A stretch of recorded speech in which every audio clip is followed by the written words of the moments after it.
Hello, everyone. I'm Wolfman Sam, here with my partner Johnny Buff Guns, and we are Creatures of the Night. How's everyone doing? John, you want to start us off? We got some anniversary. Yes, I guess not that it matters in particular order. We'll start talking about the 1990 Teenage Mutant Ninja Turtles turns 35 this year. Yeah, I have my copy as well. Hold on, let me get it here.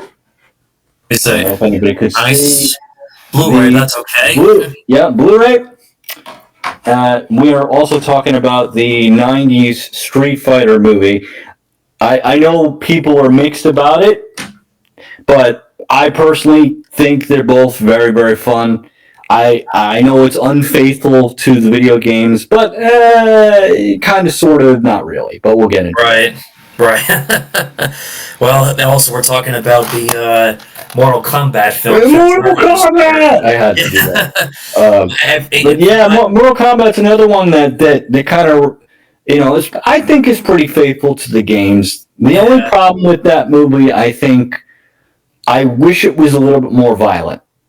Right. In tone with the games. Right. But for what it's worth, it's got some great moments. Same could be said for the Street Fighter. Well, the funny thing, what all three of these movies have in common, despite the being like marketed for kids, there's some like mild like cursing and violences. Oh yeah. Well, it's funny that we're talking about the OG '90s Teenage Mutant Ninja Turtles because I talked about it, I think, briefly in one of our podcasts. Yeah, it is one of the most comic book accurate movies. Yeah. It recreates panels from the Kevin and Eastman black and white Teenage Mutant Ninja Turtles comic. Right. The ultra violent version of Teenage Mutant Ninja Turtles, despite being for kids. Right. And it's just a ton of fun. Yeah. The OG Turtles, for sure. It's just, the jokes are there. I love the animatronics.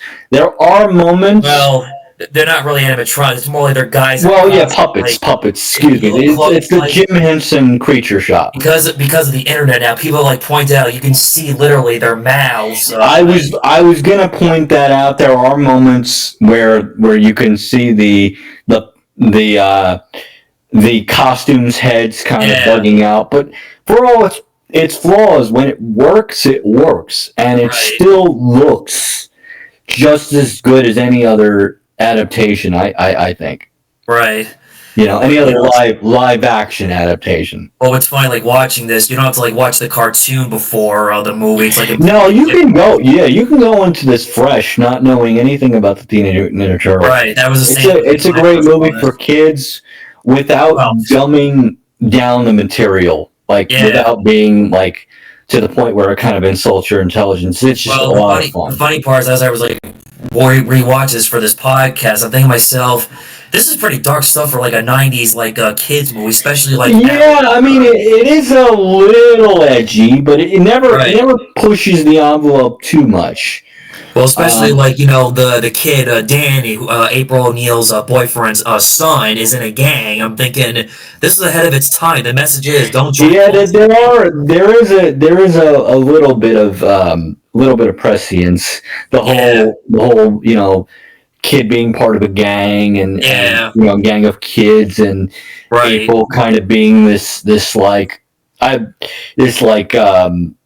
reporter at first, not really being taken seriously, some sort of conspiracy cover-up. Right.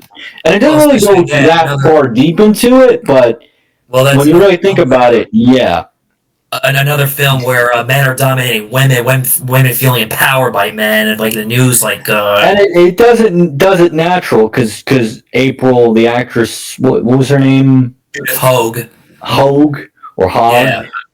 She does it well. She's a very good April O'Neil. Yeah, actually. And it comes off as natural. It's not forced. It's not strong female protagonist. It's not that at all. Right. It's written very well. Fox. Yeah.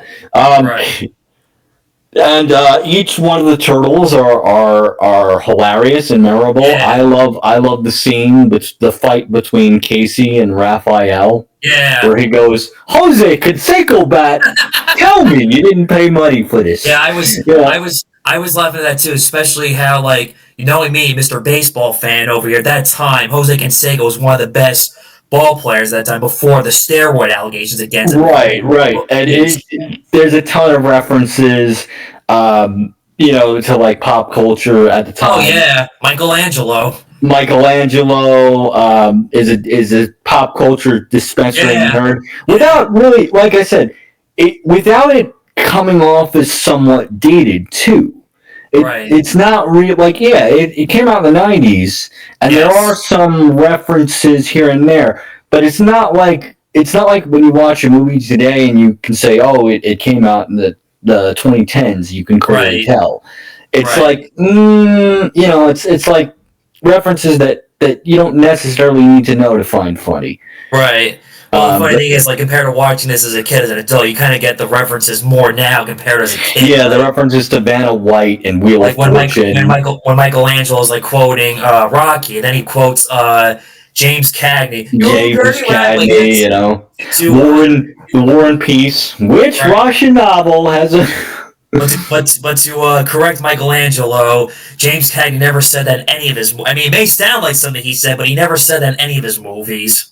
The Mandela effect. The more you know. The more you know. Yeah, exactly. But I think that's why I like Michelangelo a lot so much of this film. Like, yeah, it kind of reminds me to a degree, but I don't shout Cowabunga a lot, but that's okay. Yeah, and I do like that at the end of the film, they that's the phrase that they finally use. Yeah. And throughout the film, they're trying to, they're messing around with different phrases, and they're like, tubular, no. Bodacious, no. But just like, oh, just go with Cowabunga. Who cares? What the heck? Have your own team. I like Cowabunga. I've always been fond of Cowabunga. As I was watching this, I noticed that compared to the cartoon in this movie, Splinter seems to like pizza because in the cartoon, Splinter didn't like pizza.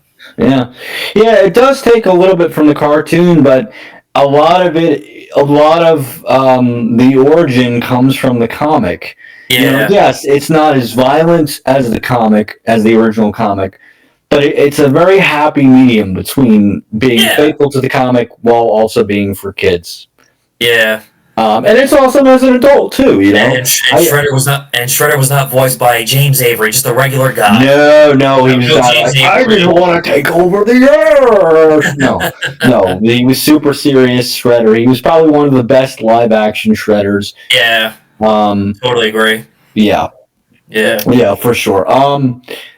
What else do I want to touch upon? I mean, we can go into the production and all that stuff, but I don't know much about the production history behind this movie. I do know what one thing that was pretty interesting for one of the voices they kept Raphael's voice actor. I think he also was the same guy who did the animatronic.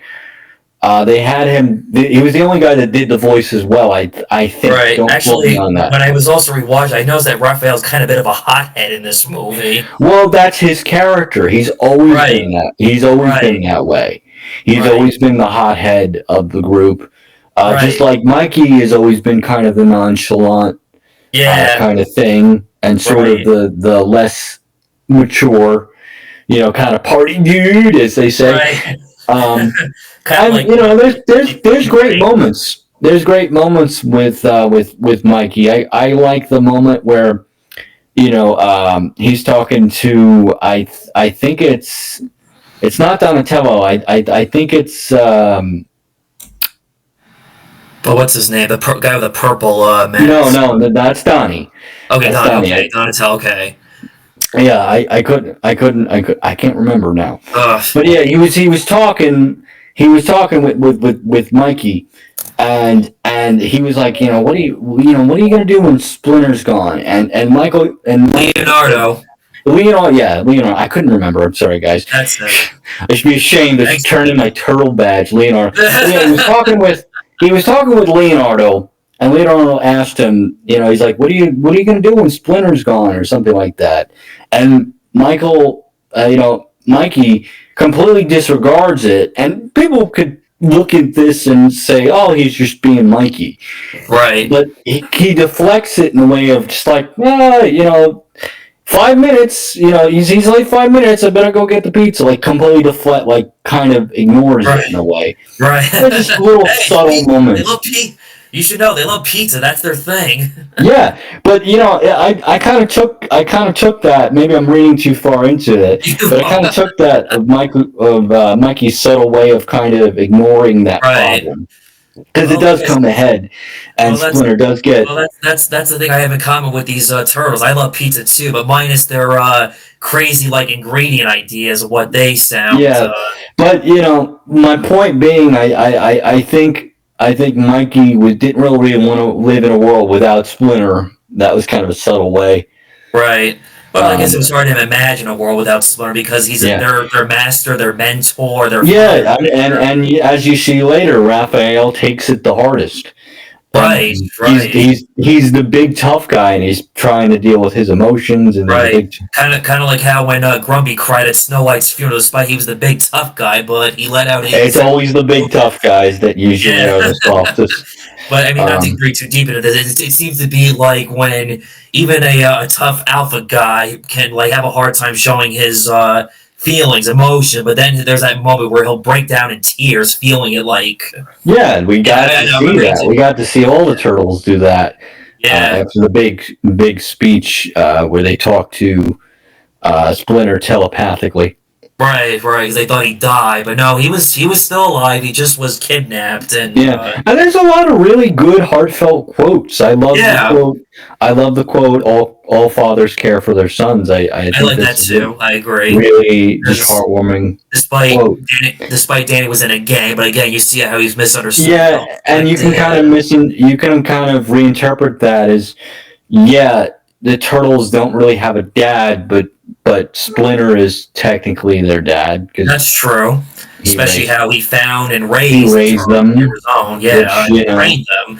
And their first word was pizza. And I also love, Casey Jones has some great dialogue too. Some great. Yeah. I love the end where where all the kids say, the foot is family, and he's like, some family, and it's just, and he goes into, he's like, this is family? Nah. Right, no, it's, Casey Jones had a point there, because it just shows that when you're in a cult and a gang, they don't care about you. No, they usually just benefit whatever agenda they got going. Not to get too much personal to this, but I remember back in high school, like everybody, we all went to the prison to not wanting to go. I remember like one of the inmates, I don't remember their name or what they did, but besides my point, they said, remember, these people that you're in a gang with, they don't care about it. They don't come visit you. They don't love you. Yeah. Yeah, but anyway, let's get we're getting really deep talking about turtles here. Like super deep. We're getting Alex Jones territory here. It's a deeper meaning, but despite what people think it was a kid's film.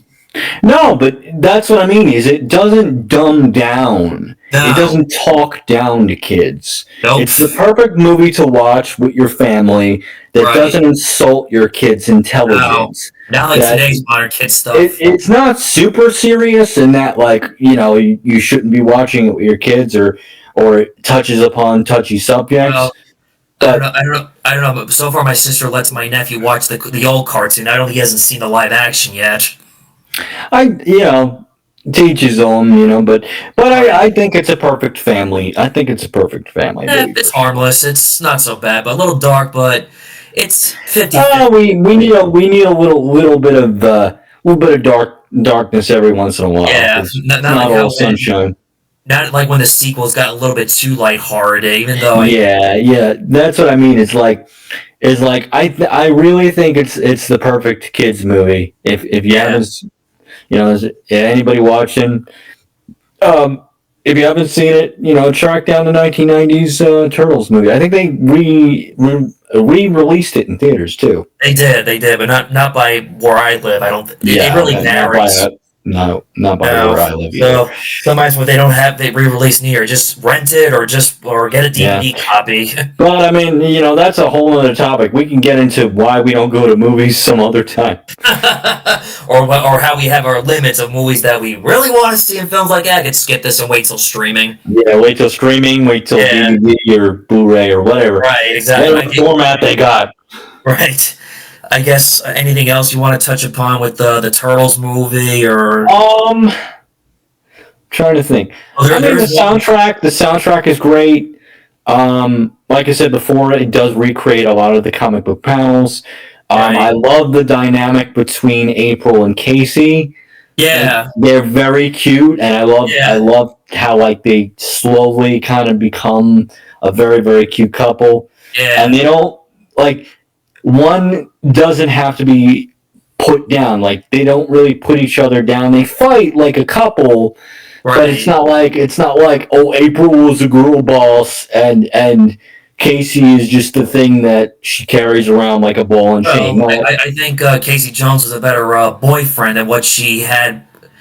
Was a better boyfriend than what April O'Neil was having before. right, Yeah. exactly, Yeah. exactly. Exactly. Yeah. Yeah, but that's all. Also, That's all I the think one thing of. I wanted to mention about the actress who played April O'Neil, she was the same person who played the mother in the Halloween Town Disney movies. Oh, Yeah.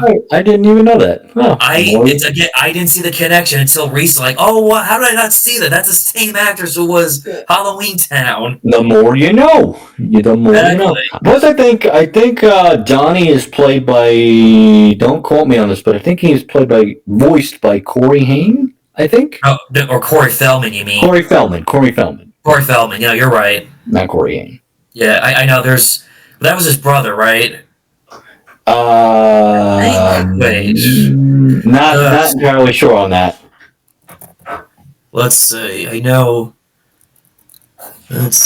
Yeah. Wait, let me just. Sorry if I'm sorry for the.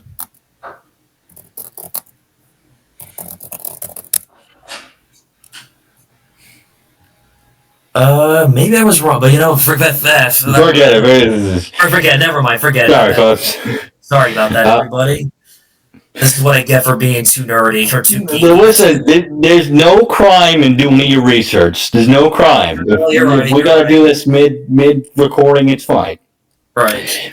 All I right, yeah, guess but that's really all I can really say about Ninja Turtles. Great Right. movie, always worth a watch. I'd say worth a own. Yeah. But yeah, anything you want to touch on until we move on to the No, next movie here? no, I think we can move on. I can't think of anything else. Yeah, I guess that's actually. Well, I guess one more thing I don't understand. Like, how come when they did the sequels, how come they replaced this actress with a different actress in the sequels? I don't I understand think that. it was down to either she couldn't find the time or I think budget. Fair enough. 'Cause I know that with each sequel, the budget kind of took a hit. Right. Um, that much I know, so I can't really Right. answer that. Right. I also haven't really seen the other Well, the two, second one, like I said, it's more like. but I have seen enough of it to know that the budget did take a hit. Yeah. The Um, third one was forgetful. I don't remember anything about it. I saw that a long time was ago. the third one with Kevin Nash, wrestler Kevin I Nash? don't remember. Again, don't quote me on it. I Yeah, don't yeah, I remember. don't remember. One of them was. One of them was. When I saw the third one, I didn't like it so much. I'm like, yeah, I'm probably never revisiting this film again unless we do a future podcast just talking briefly about the other Ninja Turtle. It'd be worth probably discussing. I'm Yeah. curious Yeah, because for no time, I need though. to see the other two. Me too. Well, I need to revisit them again, at least. Yeah. I guess now we can move on to like Street Fighter from 1994 with. All right, yeah, let's move on to Street Fighter. Yeah, let's Street do Fighter that. is kind of the same kind of deal. It's cheesy. It's fun. It's pretty. It's I wouldn't say completely unfaithful to the games. Kind of miscast a little bit with Right. Jean-Claude Van Damme playing the American Guile. 'Cause Yeah. Guile is supposed to be like a G.I. Joe, like Captain America for Right. Street Fighter, basically. Well, He's blonde hair. He's got American tattoo, and he usually wears. And the weird thing is, they have, and I'll show you on the cover here, and in the movie, he wears blue army fatigues. right. Now, in the games, he wears. Now, I'm sure you could do this in post, find a photo of Guile in the games. But Right. he wears like the traditional like green. green camo boots, green tank top. So I never understood why they changed that. It's a Right. weird change. Right. And I know for things like Blanca, they kind of messed up his origin a little bit. Right. And they kind of this film takes liberties for sure with the source material, but Right. that doesn't mean that it's still not enjoyable. Raul Right. Julia, let me talk to you about Raul Julia. Raul Julia, Gomez Adams for most people of the '90s Adams family. Him as Guile, as Bison. I got Guile in the brain. But Right. Bison. Go on. M. Bison, right? Now, I can't talk about this performance without really talking about just what a Chad move this was for him to take the role. Because he was when this was being filmed, he was dying of cancer. Right. He only took these roles because his son or his sons, I Actually, believe. his children, but really, I don't know. Yeah, if his sons sons were massive Street Fighter fans. So Yeah. he took the role dying of cancer and did research on dictators and everything like that. And Yeah. he does put his all in this role. Yeah. He is one of the best parts of this movie because he takes this silly dialogue. Yeah. Like, for me, it was Tuesday. Yes. And he gives it gravitas. He gives it his all. Yes, he comes off a little goofy, but Well, that line was very cold, especially telling this to someone who basically like destroyed her family and the tent and wherever she grew up in, I guess. yeah, the full line was the day that Bison graced your village was the most important day of your life. But for me, it was Tuesday. Right. And you could look at that, and be goofy, but yeah, Chun-Li was in prison or being held prisoner. Right. And, we realized how cold Bison was. Yeah. And there are goofy moments with Bison, To a degree. but like I said, Raul Julia really puts us in. Yeah. And even Jean-Claude Van Damme, to a point, his accent aside, his very Belgian accent aside, is a pretty good Guile. I gotta say, accent aside, he's okay. I think the hardest part, like, who would have been the better choice for playing Guile that time is the question, because I don't know. You would have to find basically the '90s version. Like, who was the '90s version of like Chris Evans? I don't. The only guy I could think of is the guy who was in Starship Troopers. That's the only guy I could think of. And I always suspected that maybe. I mean, he does do a decent American accent, at least a decent. Yeah, well, he has But I always thought maybe a better choice because he kind of looks a little bit more like Guile. I'm having trouble with names, but Dolph Lundgren. Maybe. I mean, well, he's sweet. Especially at that time. At that time, he was coming off of Punisher. Still, he still very much looked like showed out a little Tokyo brain and late. I mean, he's Swedish, but at least he could pull off the American accent pretty well. Yeah, and I think he would have been a better Guile than right. Well, even though I don't think he's not bad, Van Damme, but sometimes he has he has a hard time pronouncing a certain word, like when he says "wake up call" means "wake up call," or I love the speech though. Yeah, I love the speech. I'm going to go up river, and I'm going to kick that son of a bitch that ice Bison's ass so hard that the ice Bison motivated. He's gonna feel it. I love it.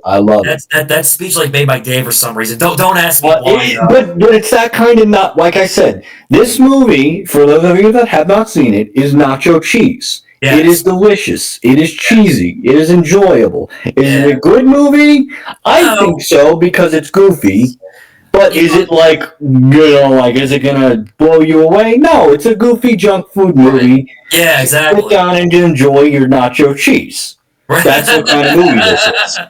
That's what kind of movie this is. I think the hardest part for me, because of not being much of a video game, I went into it blind, and it's hard to like for me to compare like the differences with this and the game and the characters. Like, I just enjoy And it. as someone that isn't really the biggest, like, I played some of the games. Am Okay, I a Street Fighter fanatic? No, but I fair know the enough. basic stories and what is like who the characters are supposed to be in the games and Right. stuff like that. Is it unfaithful?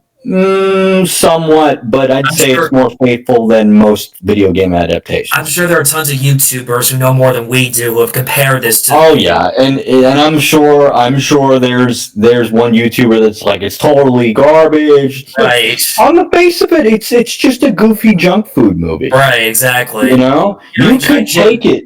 You could take it absent not knowing anything about the Street Fighter Right. game series, which you have, right? Right. Which you had, John, but Right.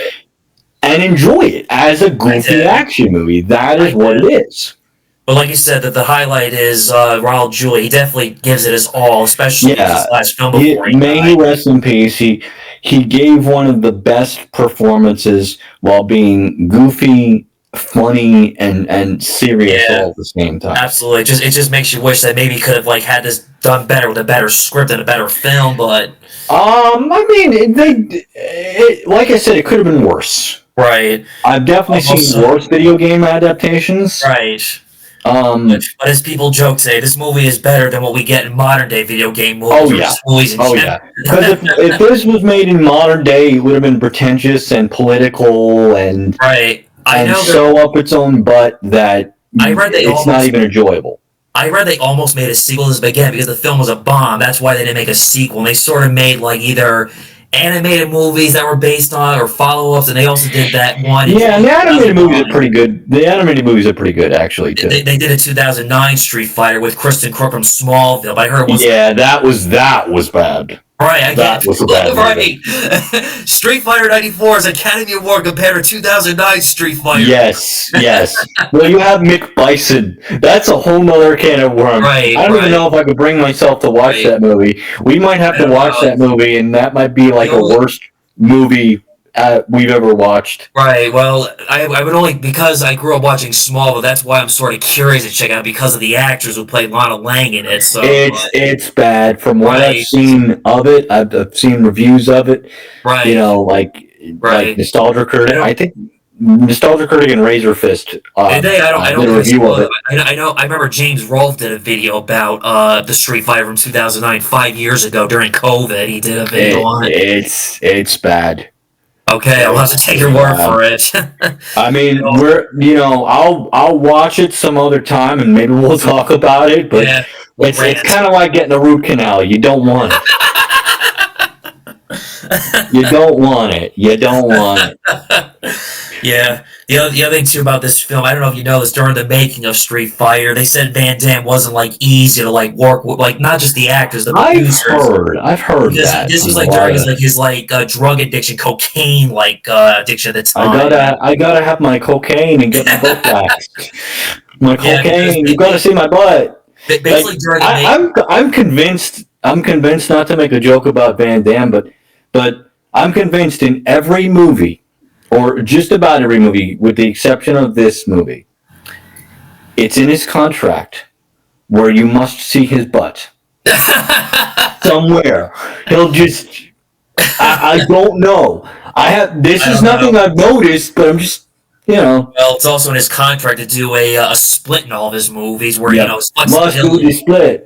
Yeah. I'll make you some Belgian waffle. I'll do the split. Yeah, and also like he apparently there were some days he didn't like even show up on set where he was just like working out at his hotel gym. I got to make my muscles a bit bigger. Now you're getting into Arnold Schwarzenegger Like territory. it's like I said the last previous podcast. He's basically like a thinner, athletic version of Arnold He is Schwarzenegger.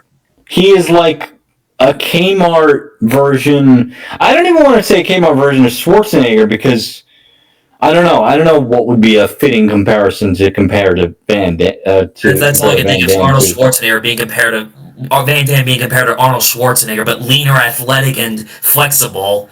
I mean, Van Damme's Yeah, muscle, but he's more flexible than Arnold was. yeah. Yeah. Arnold is the original. I lift things up. I put them down. Yeah, pretty much. Yeah, pretty much. Yeah. I mean, I love Arlen and Meyer, but if I had to choose between like body image, I want to be more like Van Damme, flexible, athletic, and leaner, not too bulky. I'd go for the Bruce Lee bod actually. Fair enough. Choose. Fair enough. Fair If I had enough. to Fair choose. enough. I don't. I That's don't fair. gotta be ripped, but it would be Right. nice to be toned. No. No, of course not. There's more to just not to get into like to make this into a physical training video, but there's more than just like being buff. It's about exercise can help you like you mentally build confidence, boost your immune system. Yeah, but I And don't want to. to be flexible, giggity. Yeah, that's Um, yeah, exactly. But anyway, not to make this into a health mental health video, but On that note, onward to Mortal Kombat. yeah, actually, well, there is one more thing too. I also want to say about Street Fighter is the actress who played what was it, Chung Li, Mina Wong. She does an okay job in the film. She's And basically yeah, she looks the part. She looks like Chun-Li. yeah. Well, no, she's really a beautiful woman. Though. Yes, yes. She's Yes. aged like fine wine. She looks Very, amazing. yeah, very beautiful woman. Yeah, yeah. Oh, she is. But besides this movie, she's had like I mean, she's not like an Oscar act, but she's had a long career. That's my point. She I was, mean, I say she does good with what she was given. yeah, she Like I said, I don't think Right. I don't think anybody puts in a bad performance per se. well, It's the script really. yeah, she thought like this movie would ruin her career after when it came out bombing, and George Clooney said, "Don't worry, it takes a lot more to bomb your career than just this one movie when you're starting out." I could think of like a bunch of actors that it could happen. I mean, I Yeah, Am Sam, Sean Penn. right. Al Pacino, Geely, Yeah. Godfather 3, but that's a different story. But anyway, I don't want to. Anyway, Yeah, not to get off on a rant here, but yeah, yeah, that's onward to that's a Mortal different topic. Kombat. Great You know, actors who made bombs, but still rebound after for their careers. But that's a different story and a different. yeah. I mean, moral of the story, or to close on Street Oh, Fighter. one more thing too. Quick, change the channel. Make the channel. But yeah, Street Fighter, enjoyable junk food movie. Yeah, that guy who That's said really that, all I could say about it. that guy who said Enjoyable movie for that sure. guy who said that was in the Leatherface Texas Chainsaw remake. Batman Returns as Chip Shrek. Yeah, but in this film, he's like so like like acting like he's a sumo wrestler or like a WWE wrestler. And this guy's not a wrestler; he was a bodybuilder. Right. Yeah, but the way he acts though, like the muscles is like yeah, he thinks he's acting like WWE. Exactly. Anyway, I'm sorry. Well, Go on. I'm sorry. all right. Well, onward to Mortal Kombat. Mortal Kombat.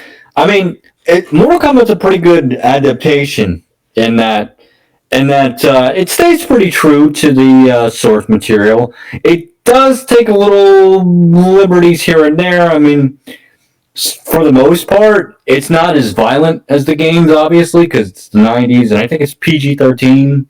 Wait, let me see. I think. See. Yep, you're right. PG-13. Yeah, so they're not allowed to be violent, but the casting is pretty spot on. I think the guy for Johnny Cage is pretty okay. Yeah, I don't know who he is though.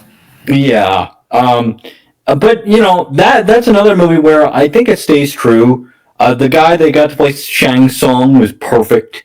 I can't really think of any other guy that could have played a great Shang Tsung other than I don't know that guy. who is it. I read supposedly that was supposedly offered to Brandon Lee, but again, his death of the Crow impacted that. I don't think it would have worked with Brandon because Brandon would have been too young. Right. Would have been too Like young. I said, I don't. Shang Tsung. Like I said, the perfect age for Shang Tsung is whatever age that actor was supposed to be. Oh wait, is it Shang? Oh no, wait, I'm thinking about the other guy. Liu Kang. You're thinking of Liu Kang. No, he was perfect. The dude they got to play Liu Kang was perfect. No, It was perfect casting. And yeah, it's cheesy, but it's Mortal Kombat.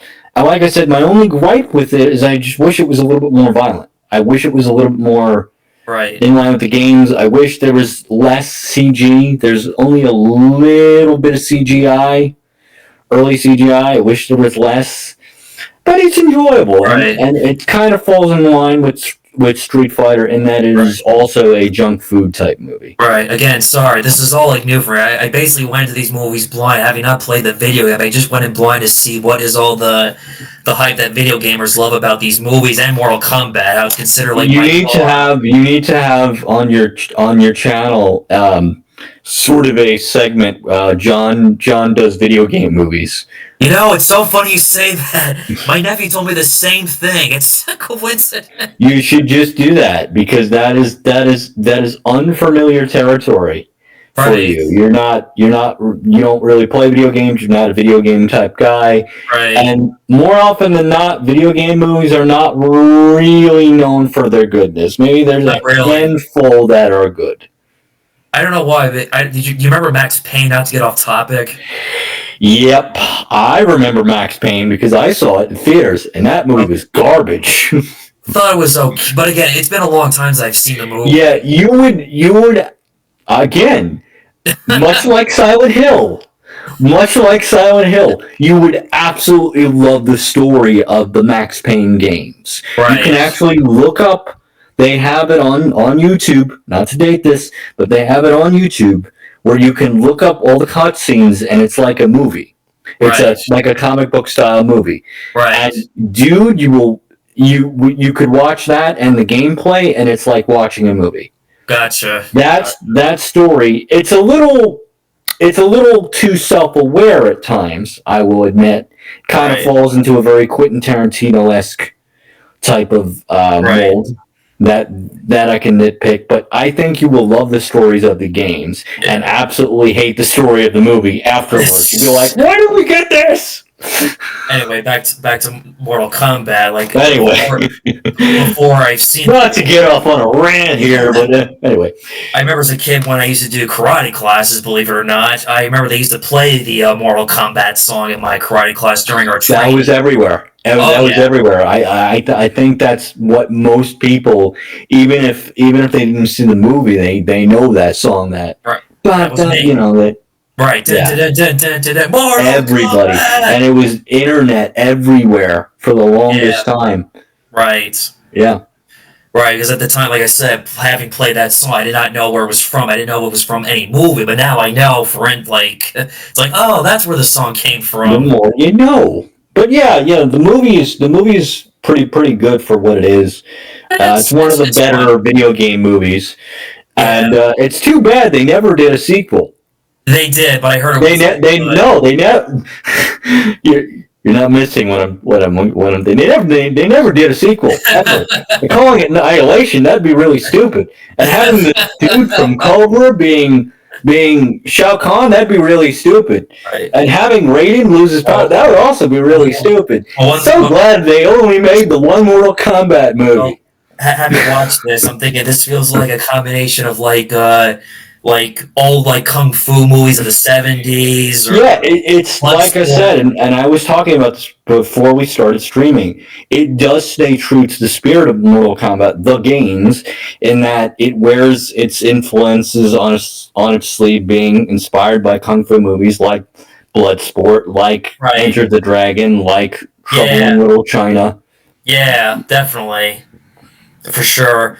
And also, I'm also thinking about, too, what else was coming through my mind as I'm, like, watching this movie, like, oh, crap, now I'm just, like, drawing a blank, but like I said, pays tribute to, like... It's one of those days, we're forgetting things, we're getting old. Yeah, pretty much, and, like, I guess... We drank from the long chalice, okay? I guess it's hard for me also to comment on something that I don't have, like, a lot of, like, knowledge about, having not played the video game. That's okay, that's why I'm here. Yeah, exactly. That's why I'm here. I think my buddy's stealing the show today. That's okay. I'm just. That's okay. I'll steal it. I'll give it back to you, like Eddie Guerrero, and we'll. Right. Yeah. Well, especially like when I do my like YouTube videos, I always have like my friends come on board when they have like, more knowledge of something that I don't know about. Like and that's why it's not really just me. I don't do this solo because there are things that John knows about that I don't know about, and vice versa. Right. And we do this all off the cuff. Right. We don't have a script. We have a guideline of things we talk about, but a lot of things we talk about are off the cuff. So that's why we forget things.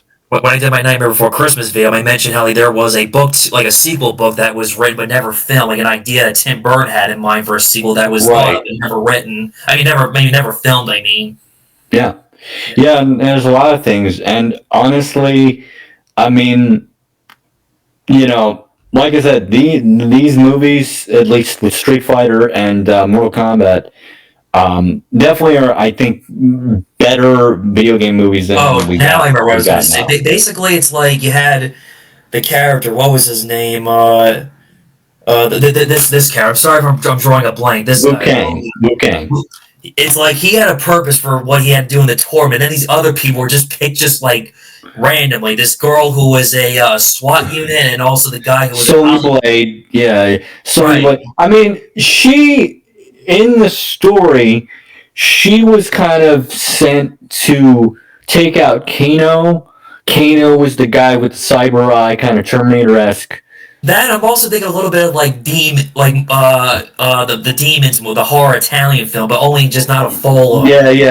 Yeah, I wouldn't be surprised if that's where they got the inspiration for you never know. design in the game. You I never don't know. know. But yeah, that was the inspiration for Sonya, because Sonya was trying to track down Kano, because Kano, at least in this iteration, had killed Jax, I think, the black eye partner. Even though Right, in the games, Jax lives until the third game, and he's like a mainstay. right, And that's one of the right. things they, And they seeing Johnny Cage like being picked, I'm thinking about like Tropic Thunder. He thinks he's making a movie, but he's actually doing a real thing. Well, the whole joke with Johnny Cage is Johnny Cage, like when they originally were making the Mortal Kombat game, it was supposed to be a blood sport game. Okay. And if you look at the sprite in the original Mortal Kombat game, he is literally, with the exception of a different colored sash, I think, literally Jean-Claude Van Damme. And the Right. entire Is joke with how Johnny how Cage is he's supposed to be an actor. how accurate is this with Johnny Cage from the game to the movie? Um, it does a serviceable job. I mean, he's not a terribly deep character. He's arrogant, he's full of himself, and he's a movie star. Right. Right. Right. You know, I see. I get it. he thinks he's the greatest of all time, to I the see. point where later additions, later designs in the games, he literally has his name tattooed on his chest. It's the stupidest thing, and That does sound stupid. I wish they got rid of it. There's a great line in the remake game, the reboot of the Mortal Kombat game. There's where he's in a suit, and he goes down the line of all the ninjas, of all Right. the Reptile and Scorpion and everybody like that, and Cyrix. And Right. he just goes one by one. I'm taking you down, taking you down, taking you down. Goes to Sonya. I'm taking you Right. out for dinner. Right. like he is the arrogant, like, I am so great. Look at Right. me. You I know, get it. I am Hollywood's greatest Right. guy. Right. He is a parody on all the '80s action stars. Right. I can see that. I guess. And he's one of my favorite characters. I know it's weird. Him and Baraka, but Baraka Right. he only shows up in I the feel like second movie. I feel like he tries too hard to like protect Sonya, where Sonya didn't really. Well, maybe she needed help sometime, but she didn't like want to like show she was that damsel in distress. Yeah, and there are iterations in the video games where they actually get together, Right. but it depends. I try and Oh, stick with the whole, like, I don't know if we would ever do a whole thing on the Mortal Kombat games and the timelines and how they messed everything up with that. That's a whole nother can of worms. are the video games like different timeline? Do they not like follow continuity? Yes. Okay. Stick with the original Midway timeline and Okay. ignore the reboot, because the reboot takes everything good about the original timeline and throws it out the window and turns basically all your beloved characters evil for some reason, That sounds. because the Marvel multiverse thing was a big thing. Right. Well, that sounds like similar how with like the Friday and Evil Dead film. They don't continuity does not It's matter. kind of like, I guess a good comparison would be sort of like what they did with the Terminator series Right. Right. or Star Wars, Right. where they completely just stepped on everything beloved about the series or reinvented the series. I mean, the first reboot was okay. It Right. was okay. It's okay. They took a lot. They casualized it. Um, for a lot of the fans, for a lot of the newer fans, and it wasn't as good. But like I said, if you're talking about Mortal Kombat lore in terms of the games, stick with Right. the original Midway. Stay away from NetherRealm. Okay. I'll have to take my friend's word over here, who knows more than Yeah, I do about this. yeah. But as a first installment in the movie, I think it's fine. I think it's Yeah. fine. And like Right. I said, Did they you never made a sequel did you see ever. the reboot that came out not that long ago? I did not see the reboot. I've Okay. heard mixed things. Okay. I heard they do a lot of Scorpion fan service, Right. which I never really was a Scorpion guy. I'm more of a Okay. Baraka, the dude with the blades for hands. Right. The I feel monster like dude. I feel like with people like this because I grew up watching a lot of like kung fu film. That was my Mortal Oh yeah, Kombat. it's like if you're a fan of old school kung fu movies, Yes, I you're gonna love am. this movie. Yes, like Bruce Lee, some Jackie Chan movies, Yeah, and also who was that? There's another. I'm blanking his name, but we'll talk about that another time. My point is, I love those old school '70s martial art movies. yeah, yeah. Yeah. It's great stuff. Oh yeah. But Great like as stuff. my grandfather used to ask, what would you do in this situation? Like, this is the movies. I'm dead in real life in 5 minutes. This is Yeah, all we're me. all dead. You're dead. Yeah. Your spine's ripped out of your head. You're Right. you're, you're a skeleton. Right. What would you do in a situation, skeleton? Listen, I'm a real life, skeleton, okay? real life fights are different compared to fantasy movie If I'm martial fighting arts. Scorpion, I'm roast beef. All right. Right. He Exactly. just he spits out a fireball from too much spicy food. I'm dead. I'm just flambe. I'm Sammy Flambe. Okay. Right. Anyway, is there anything else you want to talk about, or you want to wrap it up here? I guess we can almost wrap it up. So, but before we wrap up the podcast, I guess since even though you've been stealing the show, but I'm very thankful for all the knowledge you've spread about with Ninja Turtles and Mortal Kombat and Street I Fighter. try. I try. Right, This is right. all off the cuff, but I try. Well, there's a saying: quality over quantity. At least you just got the basic stuff that's important to know for the Yeah. fans. Yeah. Yeah. And I want to talk about movies that have hit some milestones. The 1925 Family Opera that came out Wow. yesterday was the 100th anniversary of this film. That's crazy. Oh, it is, and I'm going to be doing a YouTube video about it soon for my Halloween special Yeah, because definitely it's my favorite versions. oh yeah, no, it's one of my favorite films and favorite horror films in general. It's an amazing film. Lon Chaney's makeup, it's just so amazing what he did Yeah, with it's that. brutal how he Oh, it did it with the is. piano wire. Right, but Yeah, the funny part is when you watch the fame, you see how again he's basically a sad, tragic, misunderstood character. yeah, yeah. Yeah, One of the first. One of the yeah, first. definitely one of the early examples of the monsters before Frankenstein, Dracula, the Wolfman, the Gill Man. It Yep. just shows how this is where it all one of the early examples before we got into the 30s of Universal monsters. Yeah. Yeah, Yeah. remember fans, it may be a black and white horror film. Give it a shot and Just just because it's old doesn't mean it's not good. Okay. right. And actually, for you Darkman fan, this is where Sam Raimi took inspiration for Darkman. Just watch and compare. Yep. Yep. Phantom in the Shadow. Right, exactly. Or Dark. just the mask that he wore, to hide his face before the reveal. Yep. Yep. Yep. It just shows all your favorite directors had inspiration from something from these movies. Yep. Yes. What's old is also new again. Exactly. And Charlie Chaplin's The Gold Rush. I recently saw this for the first time. And let me tell you, eat your heart out, Leonardo DiCaprio in The Revenant. He really battled a bear in this film. The only difference is he didn't have a scar or scratch. I'll have to check that out for Yes, sure. That's old this is a school. great 1920s comedy by Chaplin. And What's funny is again you'll see like inspirations for like where comedians like get their slapsticks from. For sure. That's about as classic as it comes. And Battleship Potemkin, a 1920 Russian film. Again, the movie Untouchables. Brian De Palma got the inspiration from the when the baby carriage is sliding down the the stairs. Right. Right. Right. And another movie I got to see. Right. Got to definitely catch up on the classics. Right. And it's also like a very important like film for like film majors or what they show in film class about. This is like basically like a neorealism. A neorealism like documentary, as if you're like watching like a 19 like basically like a post like World War One on Russia's economy post World War One. Right. Yeah, this is also not the kind of film. There's like no character. It's more like different people's point of views of how they survived this time period in this film during the Russian Revolution era. Man, it must have been crazy. Yeah. Oh, it was. Yeah. It was. Yeah. And also, since it was my birthday recently, here are some goodies I got for my birthday.